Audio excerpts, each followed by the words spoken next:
अस्सलाम वालेकुम दोस्तों, उम्मीद है आप सब ठीक होंगे।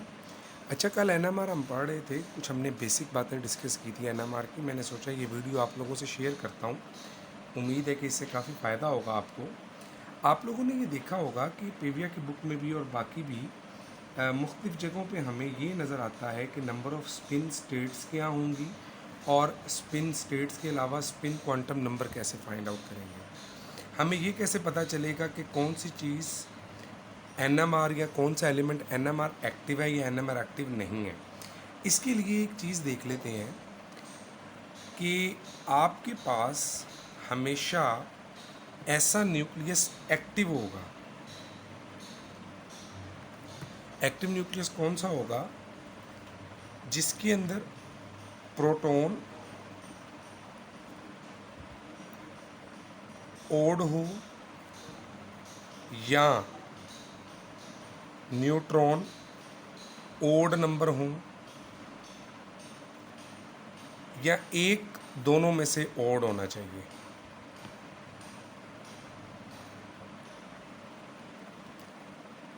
जो इनएक्टिव न्यूक्लियस है वो कौन सा है? जिसके अंदर प्रोटॉन भी इवन होगा और न्यूट्रॉन भी इवन होगा। तो ऐसे तमाम एलिमेंट्स जिनके प्रोटॉन भी इवन हो और न्यूट्रॉन भी इवन हो, वो न्यूक्लियस यानी एनएमआर में इनएक्टिव होंगे। इसकी मिसाल लेते हैं ऑक्सीजन 8 और 16।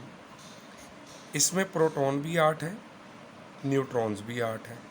इसकी एक मिसाल यूँ बना लें कि फ़र्ज़ करें ये न्यूक्लियस के दो हिस्से कर लिए मैंने। एक में हमारे पास 8 प्रोटॉन्स हैं, 8 न्यूट्रॉन्स हैं। तो ये बात गौर से देखें आप लोग कि जो प्रोटॉन्स हैं 4 aligned with the magnetic field हो गए, 4 aligned against the magnetic field हो गए, तो ये इनएक्टिव है। इसी तरह न्यूट्रॉन भी ये जो हैं वो aligned with and aligned against हो गए। तो जब भी इवन नंबर होंगे वो हमेशा एनएमआर इनएक्टिव होंगे, और जो ओड नंबर होंगे, चाहे वो अकेला प्रोटॉन हो चाहे वो अकेला न्यूट्रॉन हो, वो एक्टिव होगा। इसकी मिसाल, अगर मैं एक्टिव की मिसाल डिस्कस करूं तो हम हाइड्रोजन का न्यूक्लियस देख लेते हैं। उसमें सिर्फ एक प्रोटॉन है और ये प्रोटॉन सिर्फ एक किस्म की मोशन करेगा। मैं इसको हाफ 1/2 कह देता हूँ। क्लॉकवाइज एंटी क्लॉकवाइज ये एक किस्म की मोशन कर सकता है। इधर अगर 4 क्लॉकवाइज मूव कर रहे हैं तो 4 एंटी क्लॉकवाइज मूव कर रहे हैं, तो ये इनएक्टिव न्यूक्लियस है। अब आ जाती है बात हमारे पास, हमारे जो टेबल है इसकी number off spin quantum number 1/2 है और स्पिन स्टेट्स 2 है। अब इसकी समझ नहीं आती कि ये बात कैसे निकल रही है। जैसे ड्यूट्रियम की बात करूँ, ये 1 और 2 है, इसमें दो प्रोटॉन, एक प्रोटॉन है और एक ही न्यूट्रॉन है। अब ड्यूट्रियम भी एनएमआर एक्टिव है, लेकिन इसकी स्पिन क्वांटम नंबर की वैल्यू 1 है जबकि स्पिन स्टेट्स 3 हैं। अब इस बात की हमें समझ नहीं आती जनरल टर्म्स में। इसको सीखने के लिए आपको, जिस तरह हम इलेक्ट्रॉनिक कॉन्फ़िगरेशन करते हैं, अगर आपको याद हो 1s 2s 2p 3s, इसी तरह हम एक न्यूक्लियर कॉन्फ़िगरेशन करेंगे। ये बात फ़िलहाल आप यही याद रखें कि हम उसको एक पैटर्न में अरेंज करने लगे हैं, जैसे हम उसको क्रैम करते थे स्कूल पब्लिक स्कूल की तरह से। इसी तरह ये भी चीज़ है, लेकिन ये बहुत आसान है। आपने इसके अंदर करना क्या है, ज़रा तवज्जो से देखिएगा। आपने इसमें स्टेट्स बनानी है। पहली स्टेट है जी 1s, और 1s जो है इसका एक ही सब स्टेट लेवल है, यानी वही लेवल है और वही उसका सब स्टेट लेवल है, यानी 1s फर्दर किसी हिस्से में डिवाइड नहीं है। तो अगर आप इसकी स्टेट बनाएं तो आप इसे कहेंगे कि 1s की वैल्यू है 1/2। इसमें टोटल नंबर ऑफ़ इलेक्ट्रॉन कितने आते हैं उसको फाइंड करने के लिए आपने कर लिया 2s+1 का फार्मूला। तो 2 × 1/2 + 1 दैट इज़ इक्वल टू 2। तो इसके अंदर मैक्सिमम नंबर ऑफ़ इलेक्ट्रॉन कितने आएंगे? 2 आएंगे। 1s के बाद आएगा 1p। अब याद रखें ये इलेक्ट्रॉनिक स्टेट्स नहीं है, ये न्यूक्लियर के स्टेट्स हैं। और इसके अंदर नंबर ऑफ़ पार्टिकल्स की बात मैं कर रहा हूँ कि यहाँ पर अगर प्रोटॉन है या न्यूट्रॉन है जिसकी हम ये स्पिन स्टेट या क्वांटम नंबर फाइंड करना चाहते हैं, तो ये उसके हवाले से बात हो रही है। टू यानी पी के याद रखें 2 पार्ट होंगे और 1/2 के बाद एनर्जी लेवल आता है 3/2। जैसे हम उसमें करते होते हैं कि हम लोअर एनर्जी पहले, हाई एनर्जी बाद में। इसका रूल ऑपोजिट है।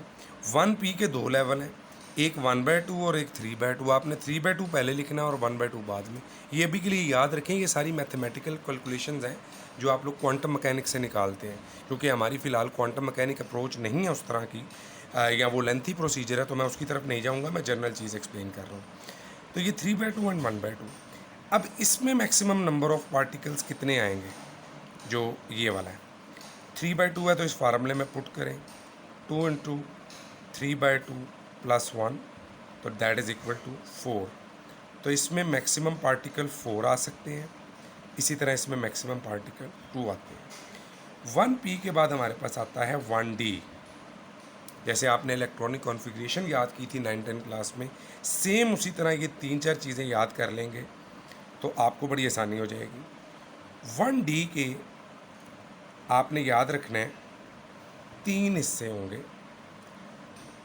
2 हिस्से तो वैसे, यानी ये 1s 1/2 था, तो 1p की मैक्सिमम एनर्जी 3/2 और 1/2।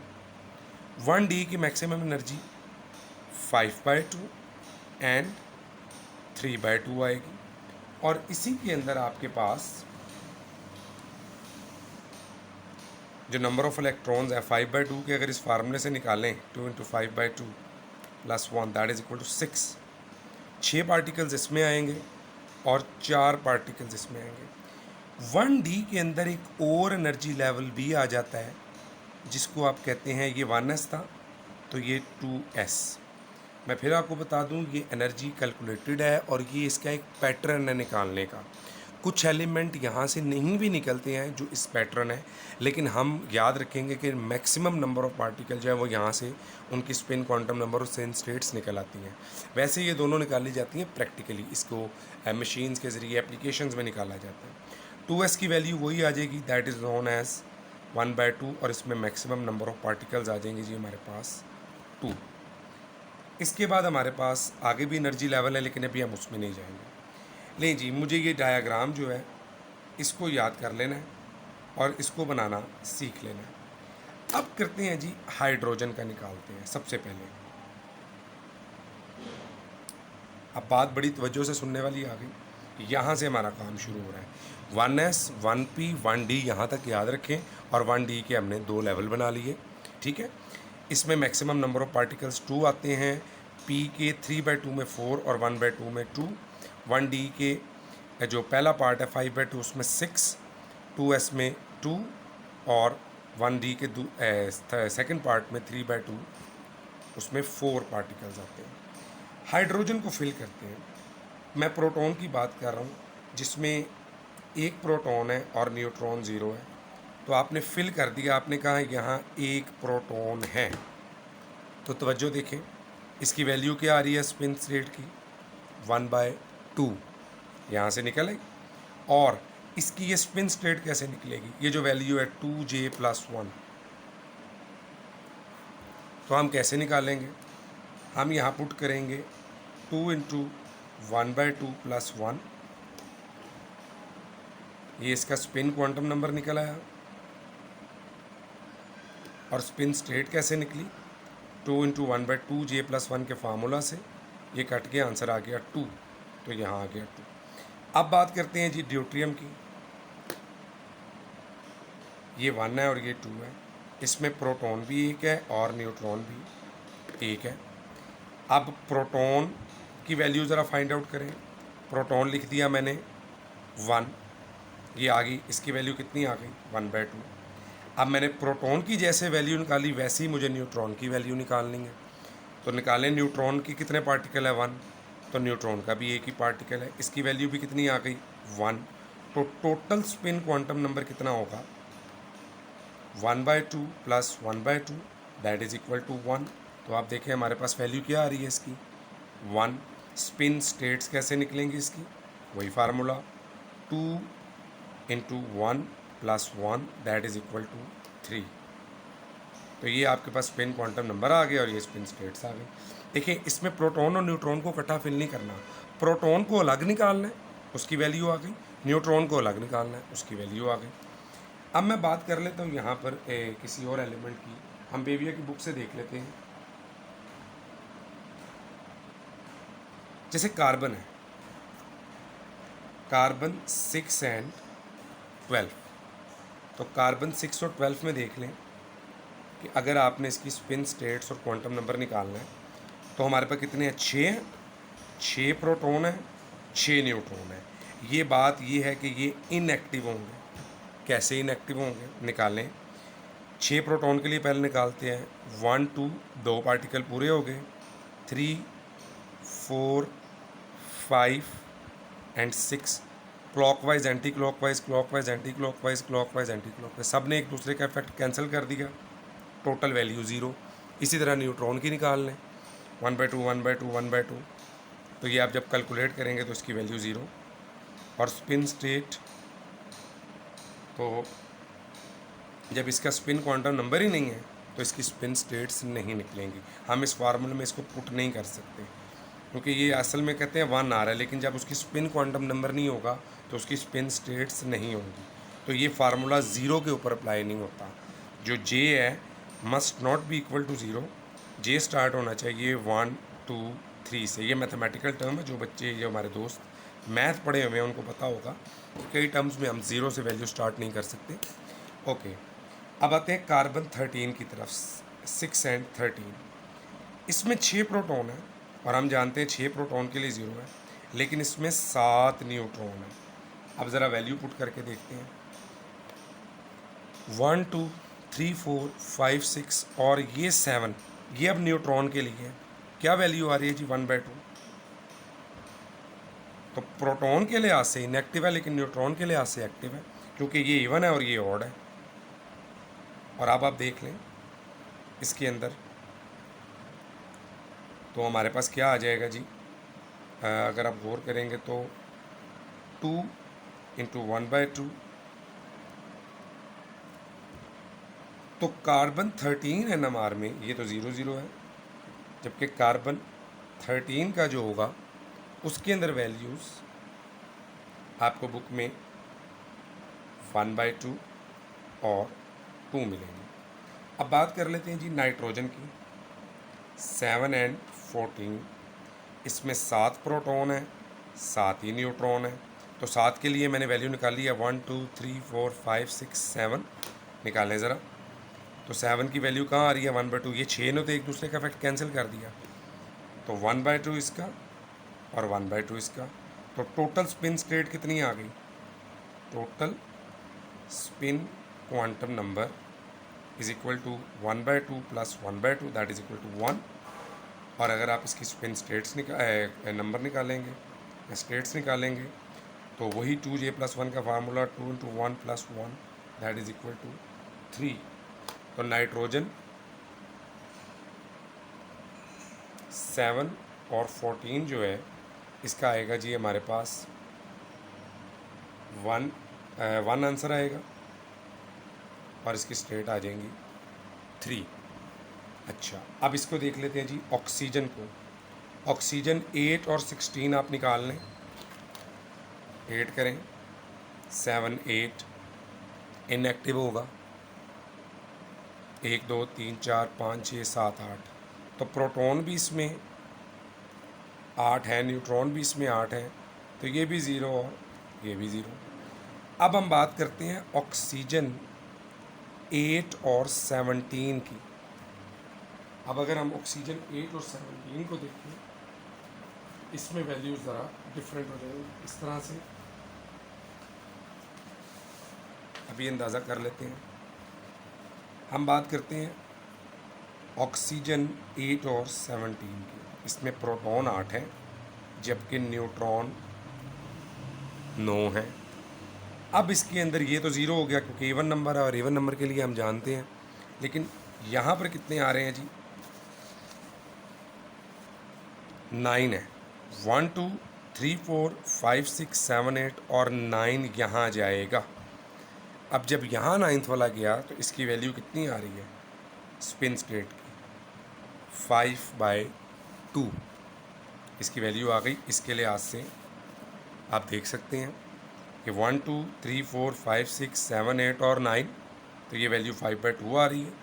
और 5/2 जब आएगी तो इसकी स्पिन स्टेट क्या बनी हमारे पास, स्पिन क्वांटम नंबर 5/2। और अगर मैं इसका वो निकालूँ स्पिन स्टेट्स को, तो 2 5/2 प्लस 1, तो आप देख लें इसकी वैल्यू आएगी जी 6। आपकी पेविया की बुक में भी ये 6 लिखी हुई है। ओके, यहाँ पर हमारे पास अगला एलिमेंट आ जाता है जी फ्लोरीन। अब याद रखेंगे फ्लोरीन का केस थोड़ा सा एनोमलस है। इसमें प्रोटॉन 9 है, न्यूट्रॉन जो है वो 10 है। अब 10 न्यूट्रॉन है, ये तो इनएक्टिव हो गया। 9 जब हमारे पास होंगे तो ये वैल्यू आनी चाहिए 5/2। अब पेविया की जो बुक है उसके अंदर ये वैल्यू 9 और 19 में 1/2 लिखी हुई है ये वैल्यू, जबकि हमारी कैलकुलेशन के अकॉर्डिंग ये वैल्यू 5/2 आती है। तो ये वैल्यू क्रॉस चेक की गई है। आप याद रखें कि ये वाली वैल्यू पेविया की बुक में कुछ मेरे टीचर्स जो हैं वो कह रहे हैं गलत है, मैंने उनसे कंसल्ट भी की है और मैं एक आपको आर्टिकल भेज देता हूँ, उसके अंदर ये नहीं एक रेफरेंस है बुक का, उसमें ये वैल्यू 5/2 ही लिखी हुई है। लेकिन क्योंकि पेविया के अंदर ये ऐसे रिटर्न है और कई लिटरेचर्स में भी ऐसे है, तो इस फ्लोरीन के केस को आप लोग याद रख लें कि इसकी 2 पॉसिबल मुख्तलिफ लिटरेचर्स में वैल्यू लिखी हुई हैं। 5/2 भी लिखी हुई है और 1/2 भी लिखी है। जैसे मैंने पहले बताया था कि ये प्रैक्टिकल टर्म होती है, यानी प्रैक्टिकल ज़रिए से आप निकालते हैं वैल्यूज़। हो सकता है कि फ्लोरीन को ये अनोमलस बिहेवियर शो कर रही हो या उसकी प्रैक्टिकल वैल्यू आ रही हो, लेकिन हमारी कैलकुलेशन के मुताबिक ये 5/2 आना चाहिए और कई जगहों पे 5/2 है भी, मैं आपको ग्रुप में भी भेजता हूँ। इसके बाद हम देख लेते हैं जी, हमारे पास आ जाता है फास्फोरस। फास्फोरस 15 और 31 ये इसका आइसोटॉप है। तो फास्फोरस 15 और 31 में प्रोटॉन आ गए 15 और न्यूट्रॉन आ गए 16। 16 न्यूट्रॉन इवन नंबर है, इनका तो ज़ीरो होगा।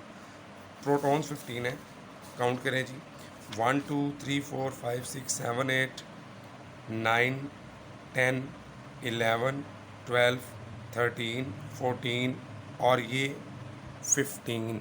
1 2 3 4 5 6 7 8 9 10 11 12 13 14 और एक 15। वैल्यू किस में आ रही है 1/2 में। तो फास्फोरस की वैल्यू 1/2 में आनी चाहिए और ये वैल्यू 1/2 ही आ रही है आपकी बुक में भी।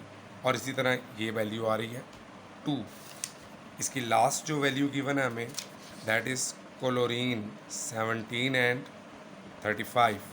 तो प्रोटॉन आ गए हमारे पास 17, न्यूट्रॉन आ गए 18। ये इनएक्टिव होगा क्योंकि ज़ीरो है। 18 है इवन नंबर है, ये एक्टिव होगा 17 है, इसकी वैल्यू निकाल लेते हैं। 1 2 3 4 5 6 7 8 9 10 11 12 13 14 13 14 15 16 एंड 17 और ये वैल्यू आ गई 3/2। तो जब 3/2 आ जाएगी तो हमारे पास यहाँ पर अगर हमारे पास होता क्लोरीन 1731 तो इसकी जो वैल्यू आती पहली वो 3/2 और स्पिन स्टेट्स 4। ये आप देख सकते हैं पेविया की बुक में ऐसे लिखा हुआ है। सिर्फ फ्लोरीन का एक केस है जो कि एनोमलस है, थोड़ा सा डिफरेंट है क्योंकि वो बुक में वैल्यू गिवन है और हम बुक के ऊपर डायरेक्टली कोई एतराज़ नहीं कर सकते, इसलिए थोड़ी सी सर्च इसके लिए ज़रूरत है। अगर मेरे किसी भाई बहन को पता हो तो वो प्लीज़ मुझे गाइड करें इसके सिलसिले में भी। एंड बाकी फिर इंशाल्लाह ताला होप सो कि ये आपको समझ आ गया होगा। Thank you so very much guys, take a very good care of yourself. अल्लाह हाफिज़।